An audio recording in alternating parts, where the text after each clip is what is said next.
certo? A ver que a Lava Jato não era aquilo que apresentava. E ver que Moro era um herói de pés de barro. Então eu comecei a fazer a deixar isso claro nas entrevistas, fui perdendo espaço por causa disso. Para mim estava clara a lawfare que estava sendo feita, né? E aí veio o golpe, a armação do golpe, toda a criação, criou-se uma atmosfera que associou a investigação da Lava Jato com o processo do impeachment, como se Dilma tivesse sendo investigada pela Lava Jato. O brasileiro médio entendeu que Dilma virou era uma maçaroca só, eu entendo. Só que de maneira deliberada. Foi pensado isso. Isso não foi um erro, um ruído de comunicação, né? Os neoliberais que perderam as eleições, eles decidiram fazer isso para facilitar o golpe. E aí, nessa noite, eu dei o meu voto e, né, eu tive aquele transe que cuspi na cara dele porque ele dedicou o voto a um torturador e me insultou naquela noite. Então, a partir daí, vale a pena dizer falar o que ele disse? Eu não vou dizer. Tá. Não vou dizer porque é tão horrível. Eu não quero... Mas não ficou público não, né? Isso. Ficou publicíssimo isso. Porque tudo foi filmado, né? E vou dizer mais. As pessoas estão falando do Eduardo Bolsonaro adulterou deliberadamente as imagens da Câmara para sugerir que eu tinha premeditado o cuspe. Ele pegou as imagens, fez uma edição criminosa. Fora da ordem.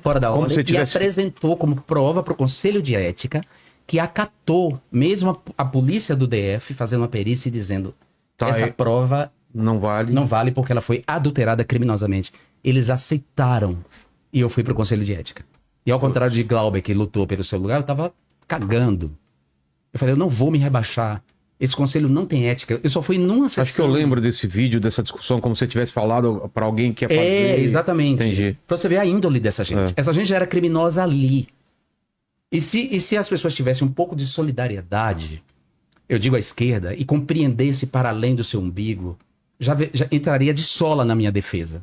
Entendi. E entenderia que a questão não era contra mim, era contra um campo. Era contra... E quando ele te ofende, é antes da tua votação ou depois da tua votação? Não, depois, quando eu voltei do meu voto, era por ordem alfabética. Você sai e ele fala... Não, ele fala primeiro, ele dedica o voto ao torturador, fiquei chocado, foi um choque pra mim. Aí eu vou dar meu voto, quando os deputados começam a me xingar, viado, eu dou voto sob uma chuva de insultos, olha só em que nível nós chegamos. Cara. E quando eu tô retornando pro meu lugar, eu ouço o insulto entre um grupo de deputados assim. Então, na clareira, eu entrei em transe e cuspi na cara dele. Entendi. Então, a partir daí, todas essas forças... Obrigado, João. Obrigado. O Brasil te agradece. De nada. Foi um transe. Não foi uma coisa pensada, foi uma coisa visceral. Foi uma... Não, imagino um gesto... que você não faria isso se você for pensar, porque você sabia também da parte do backlash, tudo isso. Mas ele tinha... É isso, foi uma coisa... Foi ancestral. Era muita coisa junta naquela noite. Podia ser um soco, podia ser qualquer coisa. Não, eles trocam socos todo dia, né? Só que o problema é o homem gay fazer isso. Entendeu? E aí eles me levam pro Conselho de Ética e essas forças se unem contra mim e as ameaças então começam a ficar muito sérias. Telefonemas anônimos para o gabinete, para minha casa. Eles começam a mandar em redes de WhatsApp as fotos da fachada da casa. Putz, isso da minha é família. assustador. E eu fazendo denúncias à Polícia Federal, uma atrás da outra. E a Polícia Federal não movia uma palha para acabar com isso. Nada. Aí chegamos no abismo de 2018 com o assassinato de Marielle Franco e tudo que você já sabe. Claro. Enfim, é isso. Era muito sério. As pessoas não têm ideia da seriedade. Elas só tiveram um pouco da ideia do que Bolsonaro representava e toda essa máfia política, essa gangue de extrema-direita, quando ele fez a gestão criminosa da Covid-19. E as pessoas começaram a perder seus entes queridos. Não só por uma gestão incompetente e corrupta, mas também por um certo deboche, uma sociopatia de não chorar os mortos, de não lamentar os mortos, de não fazer uma visita, de não dizer nada, muito pelo contrário, de imitar as pessoas em falta de ar. Assim, a gente não pode esquecer disso nunca. A gente não pode esquecer. Só há... Ou minimizar. Querido, só há justiça, só há reconciliação com justiça. Porque isso, na verdade, foi um modo de gestão social. A ideia, eu diria que foi de caso pensado. Sim. Era importante fazer isso para fazer com que a sociedade ficasse cada vez mais indiferente. E dividida.